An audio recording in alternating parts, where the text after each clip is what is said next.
The Nigerian Army has announced plans to commence an operation in southern Kaduna as well as parts of Bauchi, Kano and Plateau states to contain, of course, the activities of herdsmen and armed bandits. The Chief of Training of Operations, Major General David Ahmadu, who made the disclosure, said that the operation will consolidate on the defeat of the Boko Haram terrorists in the northeast.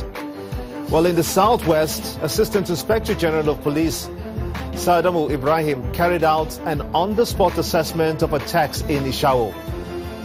Now, Charles Aniago, he's the Delta State spokesman. He joins us from our Abuja studios, and in the studios here with me is Oladende Ario, a security expert. Many thanks indeed for joining us at this time. Men in uniform, let's begin with you first.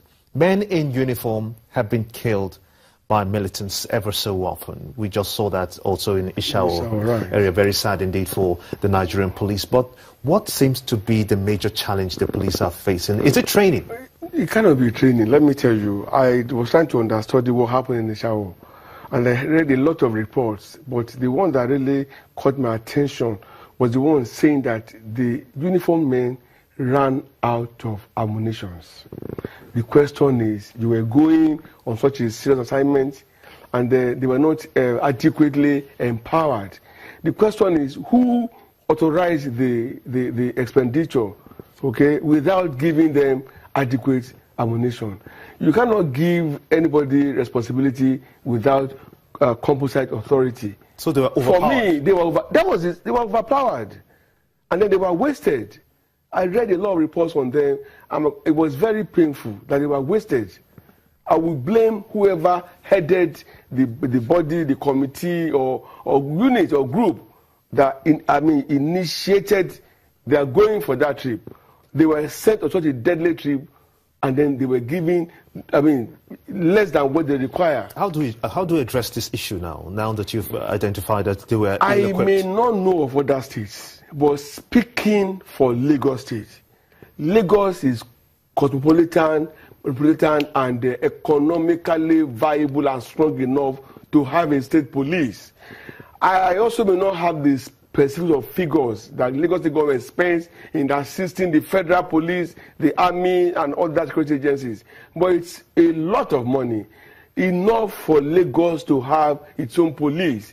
The economy of Lagos dictates the economy of Nigeria. What of the Lagos State Neighborhood Watch initiative that was launched those recently? Are palliative, below-the-line measures. I'm talking of frontal police force, Lagos State Police, whether you want to add force or not. It's high time Lagos is permitted to have its own police. Let me tell you, when this thing started in Ishawo, we took a trip to Ishawo on a media tour, and I said, look, it's high time they established a naval presence, either naval police or the Nigerian Navy, as their physical presence in that place. This thing has been happening now since last year, or even far behind. Now, how come we are still singing the same song? There is no presence of police in that place to deter the attackers. They will not go there if they know what is confronting them. Let me put you on hold so that we can bring in Charles in. He's in our Abuja studio. Charles, this is what we know. You just heard what Mr. Ario said. The challenge for the police people is having been equipped enough to be able to fight crime. Now, this is what we're hearing from the Nigerian Army.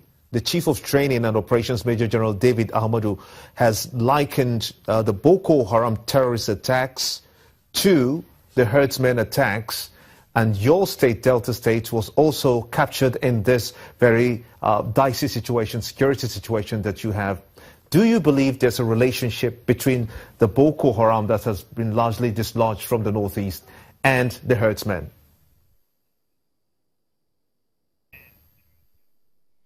Well, thank you very much, Gimba, for having me. In terms of analyzing a relationship that may likely exist between Boko Haram and the herdsmen, not being a security man, I'm not going to dwell on that. But of course, you may want to draw a relationship, because if you notice the increase in terms of attack by herdsmen became something that is quite rampant shortly after the military announced that they have decimated the Boko Haram, particularly in Sambisa forest.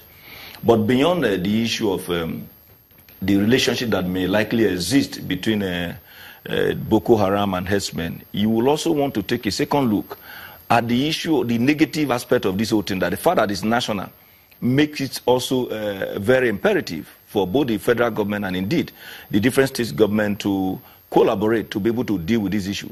Some persons say they are not just herdsmen, but that they are armed men who happen to have some relationship with herdsmen. But whichever way you look at it, it is very, very important that everybody try to look at how to address it. In Delta State, so much is being done by the state government in collaboration with, of course, the federal police, with a view to arresting the development, and a reasonable amount of success is being recorded. We are hoping that the federal government continue to assist with a view to dealing with this issue, so that before it begin to bring about some form of reprisal attacks, which might not be too good for anybody. Let me just take a second or two and come closer to you so we can have a heartfelt discussion. You did talk about the possibility of having a coexistence in your state. But you came back again and you refuted that, saying that Delta State cannot agree to the grazing proposals being pushed around. Do you think that grazing or ranching will solve the problem if the herdsmen must be in Delta State?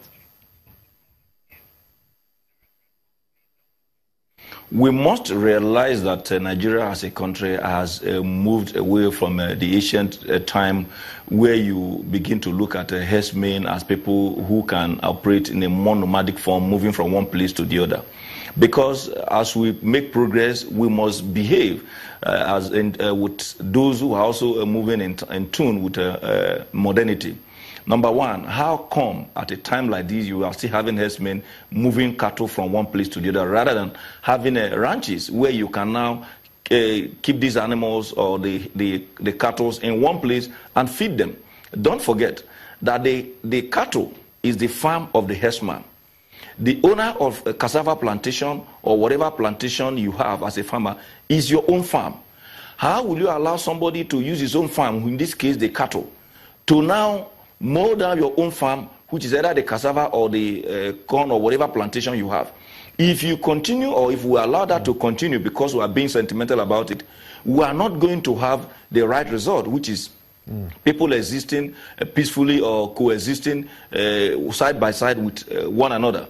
Because okay, let me put you on hold. If you don't do what is done in places like the United States, let me put you on hold too, and just to get the perspective of the security expert Ariel, you have seen what has happened in Ishao. The people are asking that we must have a barrack here. Right. Do you think that having a barrack at the Riverine areas, that will include having to have a barrack in Ishao, having a barrack in Isheri North? Yeah. Also, is that going to work? Well, it's going to work insofar that the people presently doing this malfeasance, they now come through the waterways. So we must go and wait for them, whereby they can be stored in their tracks. For as long as they can access the city through the waterways, they will continue to attack people, kidnapping people, and killing people. We're not going to be sitting down here. If individuals have the power or authority constitutionally to establish barracks, they will have done that. I met the Bale and a few chiefs in Isawo.